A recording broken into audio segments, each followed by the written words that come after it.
Hello everyone, I hope आप सभी लोगों की एमपी टेट की प्रिपरेशन अच्छी चल रही होगी और आप लोगों ने प्रीवियस ईयर क्वेश्चन पेपर्स भी सॉल्व कर लिए होंगे। आज के वीडियो में मैं आपके साथ 2019 में चाइल्ड डेवलपमेंट एंड पेडागोजी के कुछ क्वेश्चंस पूछे गए थे, उनके डिटेल्ड सॉल्यूशन और आंसर की आप लोगों के साथ डिस्कस करूंगी। तो चलिए स्टार्ट करते हैं।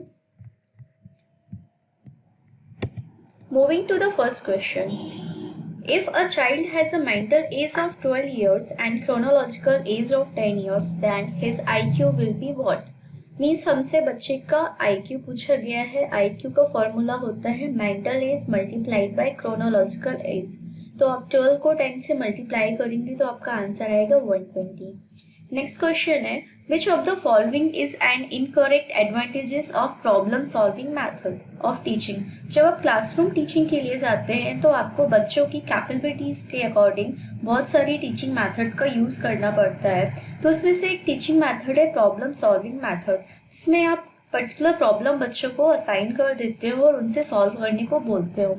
तो इसके बहुत सारे एडवांटेजेस है, लाइक बच्चे अपने अपनी प्रॉब्लम में बिजी रहते हैं तो क्लास में डिसिप्लिन मेंटेन रहता है, बच्चे आपस में बात नहीं करते हैं, बच्चों की जो लर्निंग प्रोसेस होती है वो इफेक्टिव हो जाती है, बच्चों को problem solving method lecture method के कंपैरिजन में अच्छा लगता है। तो ये सब इसके एडवांटेजेस है और हमें क्वेश्चन में पूछा गया था कि इसका कौन सा एडवांटेजेस नहीं है या इनकरेक्ट एडवांटेजेस है। तो ऑप्शन नंबर 4 जो हमको है वो अप्रोप्रिएट नहीं लग रहा है, तो इसका जो करेक्ट आंसर होगा ऑप्शन नंबर 4 होगा। Evaluation of learning using this method is easy. Next question है हमारा, grey matter of the brain that controls IQ and memory have a greater volume in learning who? हम सभी को पता है कि हमारे ब्रेन के दो पार्ट होते हैं, left part and right part. तो हमारे ब्रेन को वर्क करने के लिए सबसे पहले चाहिए ग्लूकोज, दूसरा ऑक्सीजन, और हमारे ब्लड का जो सर्कुलेटरी सिस्टम है हार्ट पंपिंग का काम करता है और हमारी जो वेन्स कैपिलरीज होती हैं वो बॉडी में डिस्ट्रीब्यूटेड होती हैं, जिसके कारण हर ऑर्गन तक प्रॉपर मात्रा में ब्लड आसानी से पहुंच जाता है और ब्लड के अंदर जो सब्सटेंस पाया जाता है हीमोग्लोबिन, वो ऑक्सीजन को कैरी करने का काम करता है। बट ये तो साइंस होगी, हमसे क्वेश्चन में बस इतना पूछा गया है कि वो कौन सा सब्सटेंस है जो ब्रेन की IQ को कंट्रोल करता है और मेमोरी लेवल को शार्प करता है। तो सब्सटेंस की जगह हमको जो ऑप्शंस दिए गए हैं वो हैं रेगुलर रूटीन के बारे में। तो हमको रेगुलर रूटीन में से जो सही रूटीन है उसको सिलेक्ट करना है। फर्स्ट ऑप्शन है आपका गेट सफिशिएंट स्लीप, जो 8 आवर्स की स्लीप लेते हैं वो लोग, टेक हेल्दी डाइट या जो हेल्दी डाइट लेते हैं वो, अवॉइड स्ट्रेस, एक्सरसाइज रेगुलरली। हम सभी को पता है कि हम रनिंग करते हैं या एक्सरसाइज करते हैं तो हमारे ब्लड का सर्कुलेशन पूरी बॉडी में बढ़ जाता है, तो जिस ऑर्गन को जितना सफिशिएंट ब्लड चाहिए वहाँ तक पहुँच जाता है। तो अभी मैंने जो आपको प्रोसेस डिस्क्राइब की थी ब्लड सर्कुलेशन की, ये क्वेश्चन उससे मिलता जुलता है। तो जो बच्चे रेगुलर एक्सरसाइज करते हैं, टाइम से उठते हैं, टाइम से सोते हैं, उनका IQ लेवल और मेमोरी लेवल की जो लर्निंग होती है वो शार्पन होती है। नेक्स्ट क्वेश्चन है आपका, the dash is one who is more open, accommodating, venturesome, outgoing and pretty confident. इसमें टाइप्स ऑफ पर्सनैलिटी गिवन है आपको। पर्सनैलिटी 3 टाइप की होती हैं, एक्सट्रोवर्ट, इंट्रोवर्ट एंड एम्बिवर्ट। तो जो इंट्रोवर्ट कैटेगरी के पीपल होते हैं बहुत ज़्यादा शाई होते हैं, they don't want to show their talent in front of everyone. जो भी होता है उनको 4 दीवारी के अंदर करना पड़ता है और जो भी हैं उन लोग की थॉट प्रोसेस बहुत ज़्यादा होती है, जो भी उनको थॉट में आता है वो लोगों से शेयर नहीं करते हैं, अपने आप में मगन रहते हैं। और ऐसे जो लोग होते हैं रिटर्न वर्क ज़्यादा करते हैं। एक्सट्रोवर्ट टाइप के जो लोग होते हैं मोर ओपन होते हैं, फ्रेंडली होते हैं, बहुत ज़्यादा कम्युनिकेबल होते हैं, उनको बाहर घूमने जाना पसंद होता है, फेस पर हमेशा कॉन्फिडेंट होता है। तो ठीक है। और जो एम्बिवर्ट पीपल की कैटेगरी होती है ये दोनों टाइप के लोग होते हैं, ना ज़्यादा बात करते हैं ना ही ज़्यादा बात करते हैं, कभी कभी घूमने जाना, कभी बात कर ली नहीं कर ली, ज़्यादा सोशल गैदरिंग नहीं पसंद है, कभी कभी जाना पसंद है। तो हमसे जो पूछा गया था क्वेश्चन उसका आंसर है एक्सट्रोवर्ट, क्योंकि क्वेश्चन में ही लिखा है more open, outgoing and pretty confident. इसका सही आंसर होगा एक्सट्रोवर्ट। नेक्स्ट क्वेश्चन है हमारा, obsessive compulsive disorder OCD can be successfully treated using. तो हमसे क्वेश्चन में पूछा गया है ऑब्सेसिव कंपल्सिव डिसऑर्डर के बारे में। तो ऑब्सेसिव कंपल्सिव डिसऑर्डर क्या होती है उसके बारे में थोड़ा डिस्कस कर लेते हैं। चाइल्ड डेवलपमेंट इन पेडागोजी में हमने बच्चों की प्रॉब्लम्स के बारे में स्टडी किया था, जिसमें से कुछ प्रॉब्लम थी फिजिकल, कुछ लोकोमोटिव प्रॉब्लम्स थी और कुछ ब्रेन से रिलेटेड प्रॉब्लम थी, कुछ साइकोलॉजी से रिलेटेड प्रॉब्लम थी। तो ऑब्सेसिव कंपल्सिव डिसऑर्डर है, नाम से ही पता चल रहा है किसी चीज़ का ऑब्सेशन हो गया है। मीन्स ये जो डिसऑर्डर है वो साइकोलॉजी से रिलेटेड है। ये उन लोगों को होती है जो बहुत ज़्यादा सोचते हैं या डिप्रेशन में रहते हैं या स्ट्रेस में चले जाते हैं। इसमें क्या होता है कि पैटर्न डेवलप हो जाता है अनवांटेड थॉट्स का या फियर्स का। कुछ लोगों का आपने सुना होगा पानी से डर लगता है या बहुत सारे इसी टाइप के ड्रीम्स आते हैं उनको, और ये चीज़ क्या होता है रिपीटिशन में होता है। तो ऑब्सेशन हो जाता है उनको किसी चीज़ को सोचने का या फिर किसी चीज़ से डरने का। तो ये कम्प्लीटली साइकोलॉजी से रिलेटेड प्रॉब्लम है। तो ये डायग्नोज भी कैसे होगी, कॉग्निटिव बिहेवियर थ्योरी के अकॉर्डिंग डायग्नोज होगी। मतलब साइकोलॉजिस्ट या साइकेट्रिस्ट होगा, वो स्टडी करेगा कि आपको किस टाइप का ऑब्सेशन है, फिर उसके बाद डिसाइड करेगा कि उसको कैसे ठीक करना है। नेक्स्ट क्वेश्चन है आपका, वेट,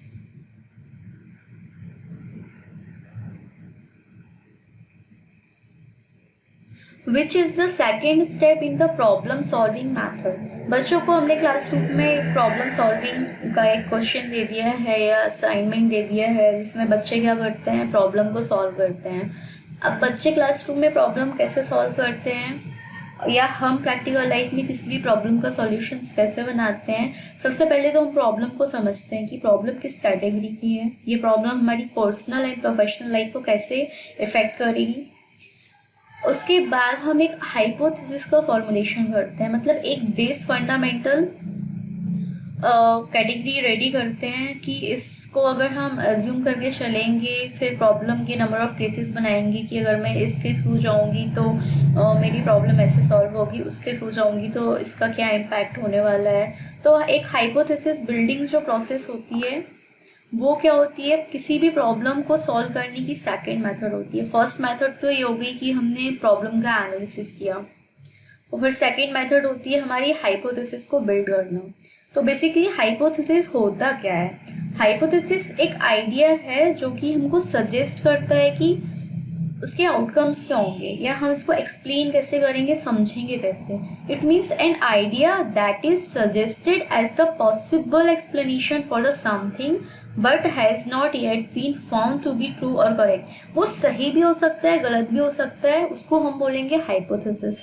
तो उसका करेक्ट और एप्रोप्रिएट आंसर होगा फॉर्मुलेशन ऑफ हाइपोथेसिस।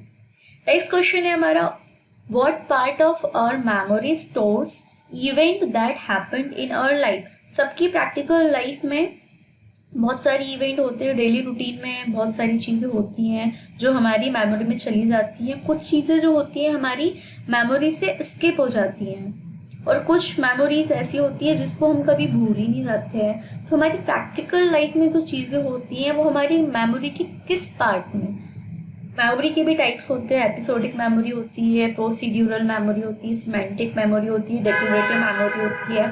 तो इनमें से जो एपिसोडिक मेमोरी होती है वो क्या करती है, कॉन्शियस माइंड में जो चीज़ें होती हैं उनका रिकलेक्शन का काम करती है।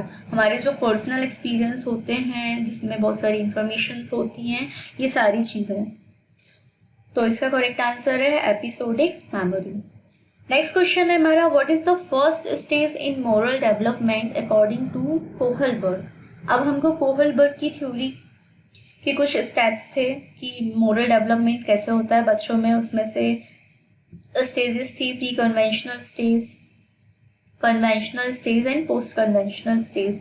तो हमारा जो मोरल डेवलपमेंट का फर्स्ट स्टेज इन्होंने पूछा गया है, तो नाम से ही पता चल रहा है प्री कन्वेंशनल मोरालिटी। तो इसका करेक्ट आंसर होगा हमारा प्री कन्वेंशनल मोरालिटी स्टेज। ठीक है, कोहलबर्ग ने 3 ही लेवल बताए गए थे हमको मोरल डेवलपमेंट के। फर्स्ट था प्री कन्वेंशनल, दूसरा कन्वेंशनल और पोस्ट कन्वेंशनल। तो फर्स्ट स्टेज हमारा क्या होगा, प्री कन्वेंशनल होगा। नेक्स्ट क्वेश्चन था हमारा, what is the term Freud used to describe his theory of the structure of mind. तो हमारा जो स्ट्रक्चर ऑफ माइंड की जो थ्योरी है वो दी थी आइसबर्ग ने, और उन्होंने एक पर्टिकुलर टर्म यूज़ किया था. ठीक है, ये क्वेश्चन मेरे को थोड़ा सा इनअप्रोप्रिएट लग रहा है, इनकम्प्लीट टाइप का लग रहा था. What is the term that, जो साइंटिस्ट थे उन्होंने टर्म पूछा है, बट आइसबर्ग तो साइंटिस्ट थे. फिर भी मिलता जुलता आंसर है इसका. नेक्स्ट क्वेश्चन है हमारा, what social motive is characterized by a need to control and influence others. हमें किसी से बात करना है या हमको लीडरशिप क्वालिटी अपने अंदर बिल्ड करनी है, तो हमारे अंदर एक सोशल मोटिव होना चाहिए, लोगों को कन्विंस करने का, उनको इन्फ्लुएंस में लेने का, या हम उनसे कुछ ऐसी बात करें ताकि वो हमारी बात से एग्री हो जाएं. तो इस सोशल मोटिव या सोशल फैक्टर को हम बोलते हैं पावर ऑफ स्पीच. ठीक है, तो इसका करेक्ट आंसर जो होगा वो होगा first answer, power. Next question था हमारा, parents who believe in punishing the child should. देखिए, बहुत सारी पेरेंटिंग स्टाइल होती है. कुछ पेरेंट्स बहुत ही ज़्यादा लीनियंट फ्रैंक होते हैं, कुछ पेरेंट्स को लगता है बच्चों को डांट कर रखना चाहिए, कुछ लोगों को लगता है कि बच्चों को रिवॉर्ड वाले कॉन्सेप्ट से पेरेंटिंग करना चाहिए. अगर वो अच्छा काम करेंगे तो हम उनको रिवॉर्ड देंगे, अगर वो अच्छा काम नहीं करेंगे तो हम उनको क्या पनिशमेंट देंगे. तो पेरेंटिंग स्टाइल जो होती है वो सारी फैमिलीज़ की अलग अलग होती है. तो हमसे पूछा गया है कि जो पेरेंट्स बिलीव करते हैं कि पनिशमेंट देना चाहिए बच्चों को, उससे बच्चों की ग्रोथ एंड डेवलपमेंट होगी, तो ये आता है ऑथोरिटेटिव पेरेंटिंग स्टाइल के अंदर.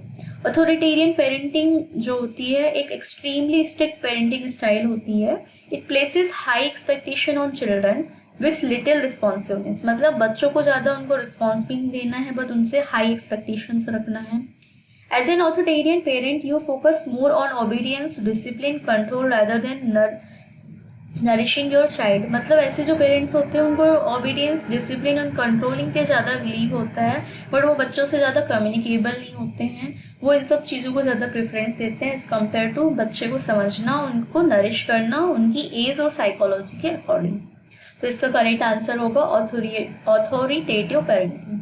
नेक्स्ट क्वेश्चन था हमारा, at what age does the child start to show an understanding of the language. देखिए, बच्चा जैसे ही दुनिया में आता है तो इन्फेंसी स्टेज से उसका बर्थ स्टार्ट होता है. ठीक है, तो जैसे ही बच्चा इस दुनिया में आता है तो उसके अंदर सोचने समझने की क्षमता इतनी जल्दी डेवलप नहीं होती है. धीरे धीरे बच्चा बड़ा होता है तो सारी जो उसके सेंसरी मोटर्स हैं सारे एक्टिव हो जाते हैं. स्टार्टिंग में बच्चे का जो होता है नोज, जो सेंसरी मोटर ऑर्गन है, वो सबसे ज़्यादा एक्टिव होता है. स्मेल के थ्रू वो अपनी मदर को या अपने रिलेटिव्स को पहचानता है. दूसरा, उसका विजन साइट जो सेंसरी मोटर है वो एक्टिव होता है, वो लाइट की तरफ अट्रैक्ट होता है या मूविंग ऑब्जेक्ट को देख के रिस्पॉन्स करता है.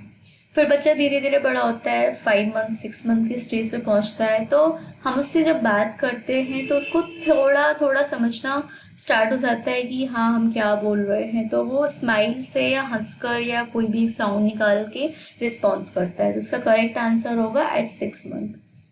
नेक्स्ट क्वेश्चन है हमारा, the diagnosis for children having problem in word finding. बच्चों को 3 टाइप की डिजीज़ होती हैं. फर्स्ट, एक तो उनका हो गया साइकोलॉजी से रिलेटेड. दूसरा, बाय बर्थ उनका जो ब्रेन उतना डेवलप नहीं हो पाया. थर्ड होता है उनको फिजिकल प्रॉब्लम. तो सारे प्रॉब्लम्स से रिलेटेड सिम्टम्स अलग होते हैं. आपने तारे ज़मीन पर एक मूवी देखी होगी जिसमें एक बच्चे को लाइटर्स जो हैं वो उल्टे दिखाई देते हैं, या वो जब रीडिंग करता है तो उसको कुछ वर्ड्स को फाइंड करने में प्रॉब्लम होती है. तो अगर ऐसे कुछ सिम्टम्स होते हैं, ये नॉर्मल विजन या इंटेलिजेंस के कारण भी हो सकते हैं. हाइपर एक्टिव अगर कोई हार्मोन है उनके अंदर. तो इसका करेक्ट आंसर है डायस्लेक्सिया. डायस्लेक्सिया एक लर्निंग डिसऑर्डर होती है बच्चों में.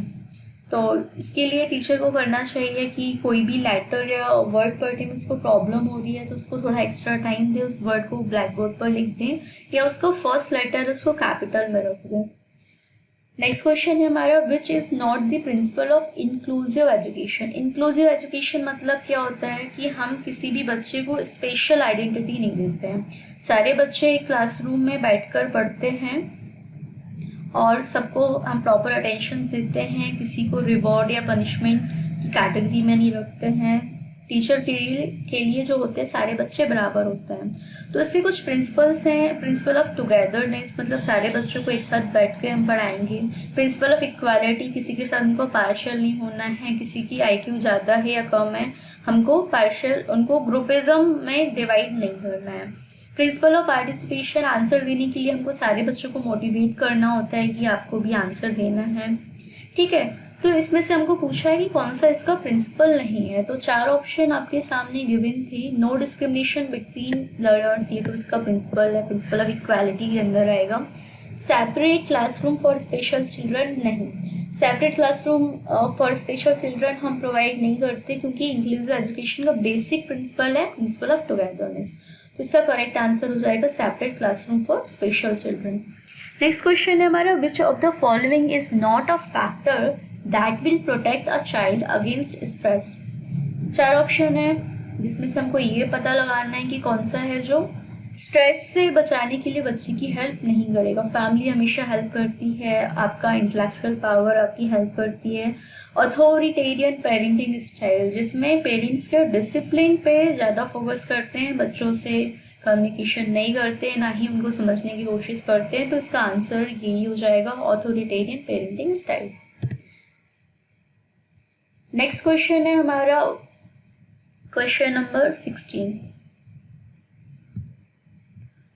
A 12-year child understands that the weight of a table remains the same, whether it is right side up or upside down.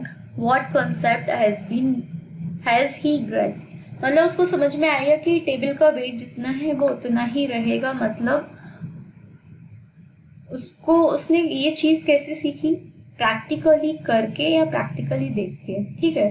तो उसने इस कॉन्सेप्ट को हम बोलते हैं कंजर्वेशन का कॉन्सेप्ट, जिसमें बच्चा क्या होता है अंडरस्टैंडिंग लेवल पे पहुंच जाता है और उससे एक कॉन्सेप्ट बिल्ड करता है कि हाँ इसको करने से ऐसा होता है, मतलब this is universal fact. Next question है हमारा, according to psychosexual developmental theory, fixation to which of the following stage result independency.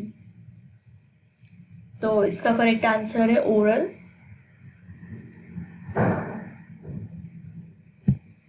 Next question है हमारा क्वेश्चन नंबर 18।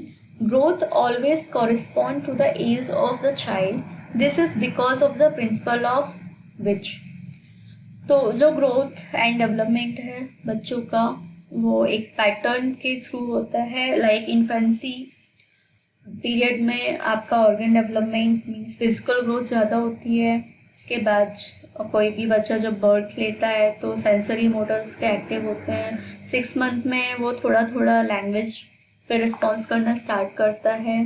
फिर बच्चा बोलना स्टार्ट करता है, स्कूल जाता है, सोशल एनवायरनमेंट मिलता है, तो उसका कम्युनिकेशन और सोचने समझने की धीरे धीरे जो क्षमताएं होती हैं वो डेवलप होती हैं। तो हर बच्चे में ये जो ग्रोथ एंड डेवलपमेंट है वो यूनिफॉर्म पैटर्न के थ्रू चलता है। मतलब सबका इन्फेंसी पीरियड आएगा, सबका चाइल्डहुड पीरियड आएगा, सबकी टीनेज आएगी, सबका एडल्टहुड आएगा।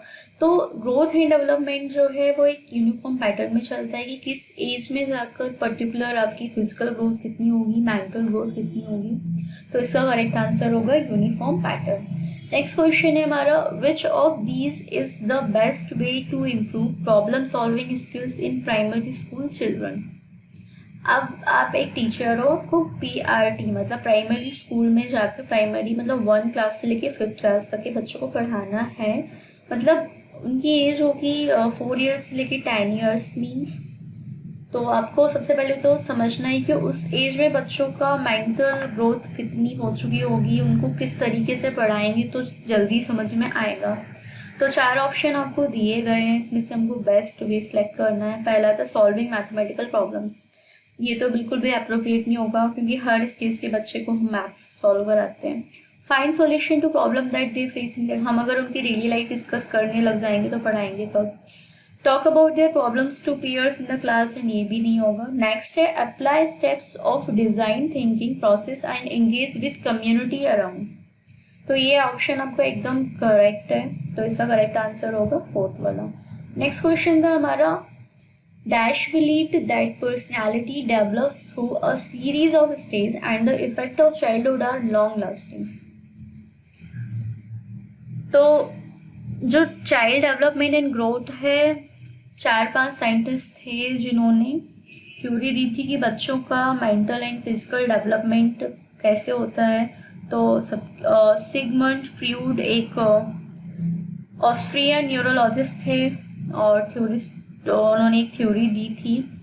तो इनकी थ्योरी के अकॉर्डिंग ये चीज़ करेक्ट थी कि बच्चों की जो पर्सनालिटी है वो एक सीरीज़ के थ्रू डेवलप होती है, मतलब एक एज ग्रुप के हिसाब से डेवलप होती है. लाइक बच्चा अगर चाइल्डहुड स्टेज में है तो उसका आईक्यू लेवल इतना होगा, तो उसी का रिफ्लेक्शन उसकी पर्सनालिटी में मिलेगा. टीनेज में है तो चीज़ें बदल जाएंगी, जब वो एडल्ट होगा तो चीज़ें बदल जाएंगी. नेक्स्ट क्वेश्चन था who described a phenomena called horizontal decalage. तो ये भी याद करने वाला क्वेश्चन था जिसका करेक्ट आंसर है पियाजे. नेक्स्ट क्वेश्चन था हमारा the term normative development indicates. इसमें भी आपको 4 ऑप्शंस दिए हुए थे. डेवलपमेंट एंड पेडागोजी का क्वेश्चन है ये भी. तो नॉर्मेटिव प्रिंसिपल्स होते हैं डेवलपमेंट के, तो उसमें भी आपको 4 क्वेश्चन ऑप्शंस है. रेट है, एक्सटेंड है, डायरेक्शन है, डिस्टिंक्टिव क्वालिटीज़ है. डिस्टिंक्टिव क्वालिटीज़ का मतलब क्या होता है कि हर बच्चे में एक स्पेशल क्वालिटी होती है जो जिसमें वो मास्टर होता है, मतलब एक यूनिक कैरेक्टर आप बोल सकते हो, या आप बोल सकते हो normative personality development refers to the stage of growth और maturation that the majority of people of a specific age are expected to achieve. Means एक पर्टिकुलर एज में जाके आपको वो चीज़ बनने लगेगी. नेक्स्ट क्वेश्चन है आपका when environmental influences coupled with cognitive factors are responsible for learning, such a learning is known as. जब environmental फैक्टर्स आपकी ग्रोथ एंड डेवलपमेंट या डिसीजन या सोचने समझने की क्षमता को इफ़ेक्ट करने लगे, लाइक आप लोगों से कम्युनिकेट करते हो, लोगों से जनरल डिसीजंस लेते हो, आप सोशल गैदरिंग में जाना पसंद करते हो, सोसाइटी लेवल पे आप सोचने लगते हो, तो इस लर्निंग को हम क्या बोलेंगे? सोशल लर्निंग बोलेंगे. क्वेश्चन में ही लिखा हुआ है, डायरेक्ट हमको कीवर्ड से पता चल रहा है. नेक्स्ट क्वेश्चन है आपका as a future teacher you will need to dash and connect with room full of diverse student. आपका B.Ed कंप्लीट हो गया या कोई सा एग्ज़ाम निकल गया, अब आपको रियल में बच्चों को पढ़ाना है, क्लासरूम टीचिंग की क्लास में 50 बच्चे हैं, तो आपको बच्चों को क्या करना है? मोटिवेट भी करना है, बच्चों से डील भी करना है, उनकी साइकोलॉजी भी समझना है, किस टीचिंग स्टाइल से उनको जल्दी समझ में आता है, ये सारी एनालिसिस आपको करनी है. तो उसके लिए सबसे पहले आपको क्या करना पड़ेगा? बच्चों को समझना पड़ेगा, उनकी साइकोलॉजी और IQ लेवल या जिस डाइवर्सिटी ग्रुप में बच्चे क्लास में बैठे हुए हैं आपको समझना पड़ेगा. तो सब करेक्ट आंसर होगा अंडरस्टैंड. नेक्स्ट क्वेश्चन है हमारा which of the following is not an example of critical thinking skills. तो इसमें भी 4 ऑप्शन है आपको, इम्प्रोवाइजिंग, क्लासीफाइंग, ट्रैकिंग, डिस्क्राइबिंग. तो क्रिटिकल थिंकिंग स्किल्स जो होती हैं, क्रिटिकल प्रॉब्लम्स को जब हम सॉल्व करते हैं जिसमें बहुत ही ज़्यादा हमको सोचना पड़ता है, तो इसका एग्जाम्पल नहीं है. तो इम्प्रोवाइजिंग जो है इसका एग्जाम्पल नहीं है. नेक्स्ट क्वेश्चन है हमारा when children recognize that each individual is aware of other people's thought and feelings then it is called. जब बच्चे को ये रिकॉग्नाइज होता है कि हर इंडिविजुअल जो है बाकी लोगों के थॉट्स फीलिंग्स को समझता है या उस ऑरा में अपने आप को इन्वॉल्व करता है, उसके कारण हमको काफ़ी आउटकम्स देखने को मिलते हैं. तो इस फेज को हम क्या बोलते हैं? मैस्लो की जो थ्योरी थी ये थोड़ा बहुत उससे भी बिलोंग करता है. उसमें था आपका सबसे पहले फिजियोलॉजिकल नीड, मतलब जिंदा रहने के लिए आपको क्या क्या चाहिए? हवा चाहिए, पानी चाहिए, फूड्स एंड शेल्टर चाहिए. ठीक है, उस नीड को जब आप सेटिस्फाइड करते हो तो सेकंड फेज में जाते हो जिसमें आपको फैमिली फ्रेंड्स की रिक्वायरमेंट होती है प्रॉब्लम शेयर करने के लिए. उसके ऊपर लव एंड बिलोंगिंग्स नीड होती हैं. उसके बाद आप जाते हो सेल्फ एक्चुअलाइजेशन पीरियड में, जिसमें आप क्या करते हो? अपने और दूसरे लोगों की साइकोलॉजी को पढ़ने की कोशिश करते हो कि how individual response to another people, या लोगों के बिहेवियर के बारे में आप सोचते हो, खुद के बिहेवियर के बारे में सोचते हो, कॉज एंड इफेक्ट स्टडी की एनालिसिस करते हो। तो इस फेज में जब आप पहुंच जाते हो तो इस फेज को बोलते हैं हम सेल्फ रिफ्लेक्शन या self actualization phase. Next question है, why do we have culture fair test for intelligence. देखिए, हम अपनी फैमिली में रहते हैं, फैमिली के बाहर हमारी सोसाइटी होती है, उससे के बाहर होता है हमारा कल्चर। तो कल्चर जो होता है हमारा, इंडिया जो है डाइवर्सिफाइड कल्चर के लिए बहुत ज़्यादा फेमस है।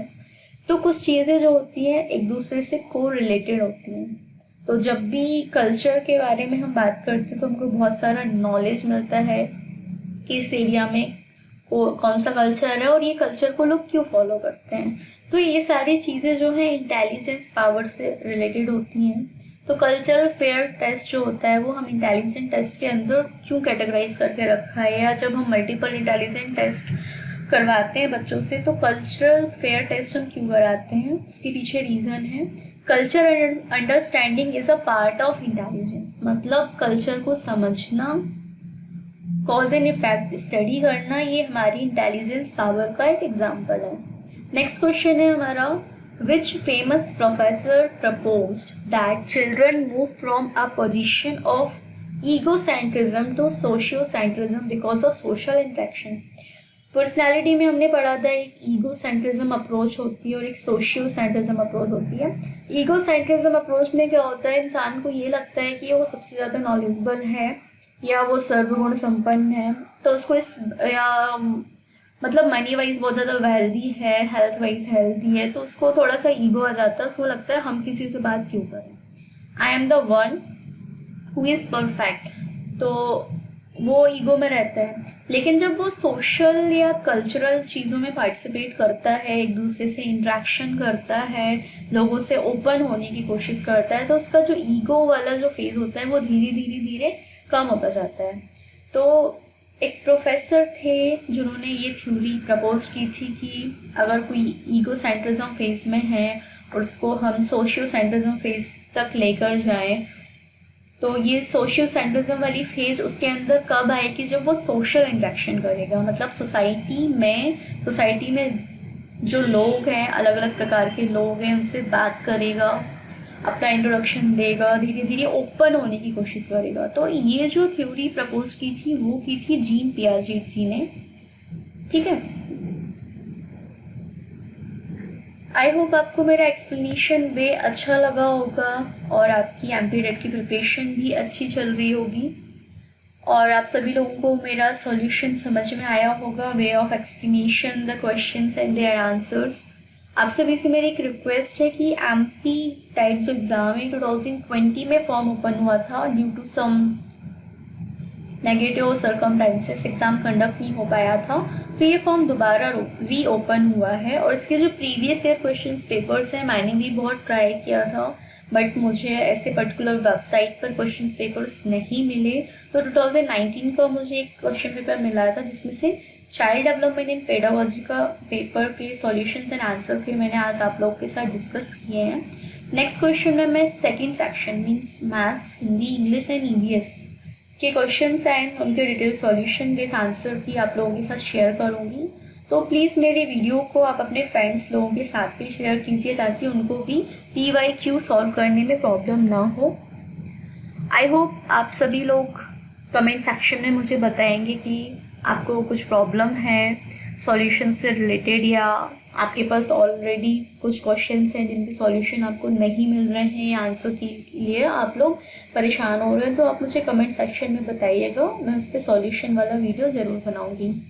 Okay, thanks for watching, bye bye.